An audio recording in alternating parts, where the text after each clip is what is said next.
I just wanted to say a couple of words about the award. These are the inaugural Sustainability Leadership Awards. And we really wanted to do this because the city has put so much effort into sustainability planning over the last few years with a lot of input from the community.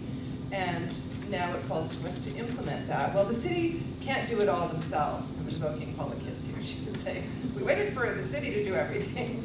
It's really up to the community. And Nelson, as we all know, is blessed with very innovative and active and passionate and creative people who are really the people that make that take sustainability seriously and really step up to the plate to lead and to innovate. So this is really about recognizing and celebrating the hard work and leadership of so many in the community. And I'm really glad that council was supportive of bringing this award. So something that happened in 2013 was that all our sustainability plans got rolled into our official community plan. And that's actually really important because it means that in a way, sustainability is the lens through which we do everything in Nelson.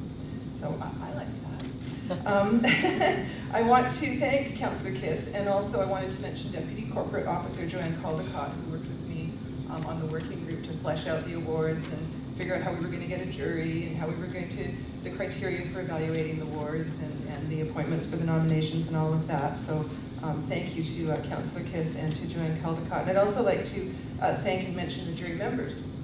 And that was Stephanie Fisher, who represented Arts, Culture and Heritage. Jeff Neal represented the economic sector. Rick Nixon represented sports and recreation. And Vilanovich represented the environmental sector and acted as jury chair. So that's the end of my words, and now I'm going to move to Dan's words, which he provided. He wanted to note that the jury wishes to thank council for initiating the awards, and the jury believes they are an excellent way to raise the profile of and celebrate sustainability leaders in our community. The jury received and reviewed 11 nominations for the inaugural Sustainability Leadership Awards. Nominees included a diverse cross-section of nonprofit organizations, businesses, and individuals. The jury scored nominees in 5 categories as outlined in the Path to 2040 Sustainability Strategy: cultural strength, healthy neighborhoods, robust ecosystems, prosperity, and resiliency. The awards. The 3rd place award, which comes with $1,000, goes to a community leader that many of you will have heard of, or at least heard, on his incredibly successful radio program, Deconstructing Dinner. John Steinman was an early leader in the field of sustainable food and food security. Through his radio program, events, and contributions to countless organizations and initiatives, he has helped raise awareness of the challenges we face, but more importantly, the solutions available to build a robust, secure, and sustainable regional food system. He has always placed a strong emphasis on participatory community engagement and education, and has a talent for bringing global issues home, demonstrating how local and regional food systems contribute to community sustainability. Congratulations, John. Please come up and...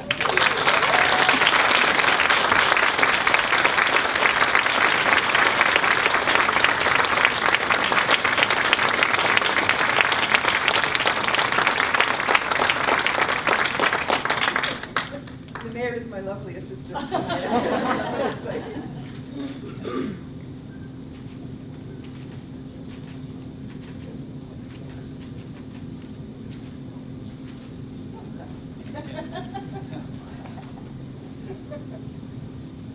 Thank you. Do you want to say a few words? We didn't Do you really want me to rehearse say this. something? Yes, I do. I didn't prepare any words, but I would love to say a few words. This has been an exciting past couple of weeks for me. This past week, I received word that the Deconstructing Dinner television show, which I produced and wrote last year and came out last year on television, received an award called the Best of Canada Award at the 6th Annual Taste Awards, which takes place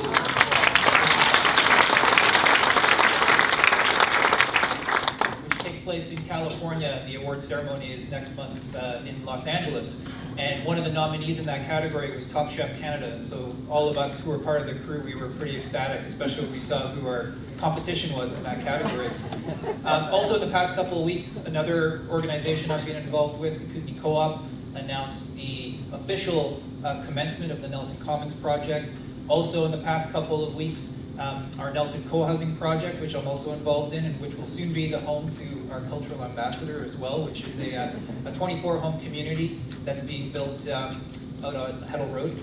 That also we were able to announce was going to be occupied by at least 12 of the 24 families come into the month, because everything is a go. So that was quite exciting. And then 2 weeks ago, I got this phone call about this award. And of all of these things, this is one that really touches me the most, because it was exactly 10 years and 2 weeks ago today that I arrived in Nelson from Ontario. And it was arriving in Nelson, and within the first month I was here, it's really what led me onto this path of choosing a career that focused on sustainability, and in particular raising awareness around our food system and the sustainability of our food systems.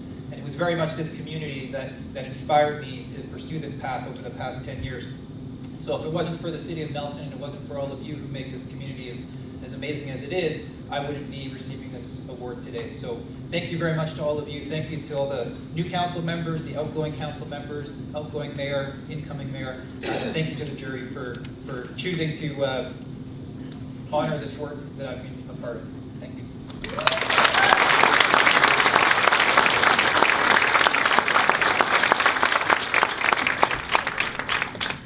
So the second place award, the Silver Award, which comes with a little bit more money, $12.50, goes to a relative newcomer to Nelson who was already leaving a major imprint. Under Lucas Armstrong's leadership, the Cover Architecture Collective is demonstrating bold leadership in presenting people with passive house, green building solutions that can drastically shrink the environmental and energy footprint of our homes and buildings. Not only can these solutions be provided locally, they can scale regionally and globally, and are an integral solution for addressing climate change. Critical. Lucas and his team have demonstrated an excellent ability to communicate both the business and personal case for achieving sustainability in the very homes we live in and the buildings we occupy.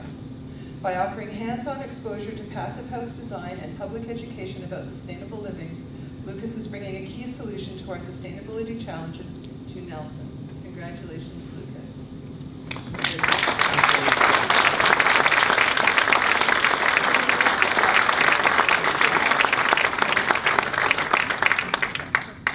I'm not Lucas, by the way.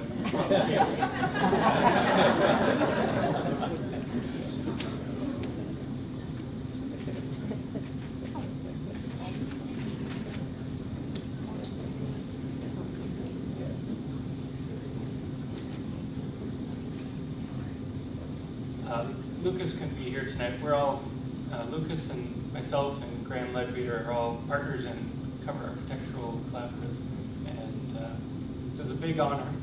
And you know, it's interesting that just over a year out of the gate, you know, we're getting recognized for this, and that's intimidating, I guess. If anything, it really raises the bar and causes us to stress about the next project to make sure it lives up to these standards.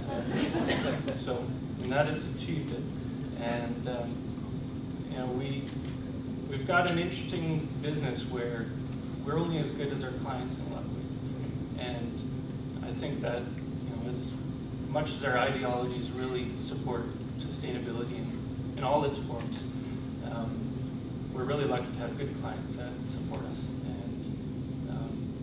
So in a way, that puts the onus back onto everyone else. I look forward to speaking with people and talking about new ideas and making change that is quite difficult.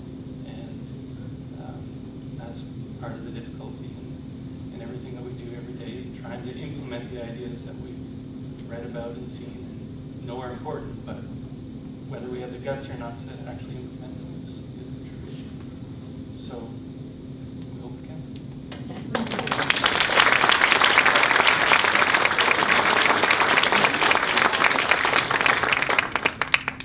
And finally, the first place award, $1,500, goes to a nonprofit organization organization that has and will continue to make an incredible contribution toward enhancing Nelson's sustainability. The West Kootenay Eco Society seamlessly blends the 5 elements of sustainability. Through the diversity of their events, the Eco Society has excelled at civic engagement, bringing together diverse communities to explore, understand, and experience sustainability, whether at the weekly Cottonwood Falls and Baker Street Farmers Markets, Friday night market fests, educational events, and even the odd rally at City Hall. Remember, Dan wrote this, not me. While the old thinking was that there is a conflict between environmental stewardship and economic prosperity, the Eco Society has successfully highlighted the important economic opportunities that accompany sustainability, notably through the Markets and Market Fest, which embody culture, community, the environment, and municipal resilience. The jury also wanted to make special mention of David Reed, the Executive Director of the Eco Society, who was also nominated as an individual. It is clear that David's leadership at the Eco Society is a key factor in its success. So please join me in celebrating David Reed and the West Kootenay Eco Society.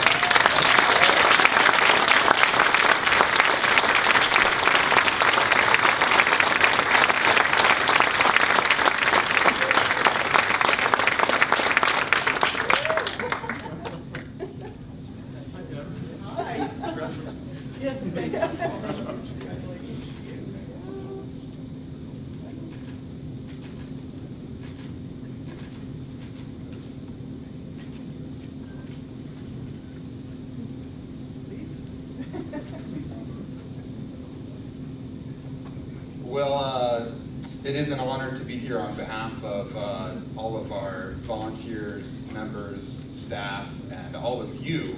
And I see a lot of familiar faces out there in the audience, and it's truly the work that Eco Society has been able to accomplish over the last 20 years is entirely due to the work and the involvement and the interest and the passion of people like you and you yourselves. I see some people in the audience like Michael Justin, who's just been a tremendous leader on sustainability issues.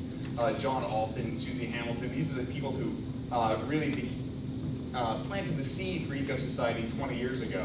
And I've just been fortunate in the last few years to come along and be able to help to let that plant grow and start to harvest some fruits. And I'm just really excited about the work that we've been able to do as a community and the work that we've got coming up. And I wanted to let you know about a couple of really exciting initiatives that we've got coming in the next year. One of them we're calling the Regional Sustainability Network. And in order to do this work, we founded a separate nonprofit charitable organization that will bring together people from all across the region, from every sector, to set an agenda, much like the City of Nelson has done with the 2040 plan, to say, what is it we're trying to accomplish in terms of sustainability, and how specifically are we going to get there as a region? Because we know that as sustainable as Nelson might be, we can't be resilient over the long term unless the whole region is moving in the same direction. The second initiative that I'm really excited about is in 2015, we're looking to hire a field organizer that will work specifically with communities like Nelson, like Castlegar, like Roslyn, to help organize people like you to implement projects, the projects that call to your heart, the projects that inspire you, whether it's finally getting a no idling bylaw here in Nelson, or passing that bylaw around the chickens, and we won't get into that controversy, but those kinds of things to help all of us accomplish the dreams that we've set out. And lastly, I want to thank all of you and all of the people that have really made Eco Society as successful as it is. And I also want to thank my wife, Sarah, who has put up with a lot of late nights and weekends. So thanks again, and I look forward to seeing you at the markets or the Conversation Cafe or movie or one of the many events that we put on. Thanks.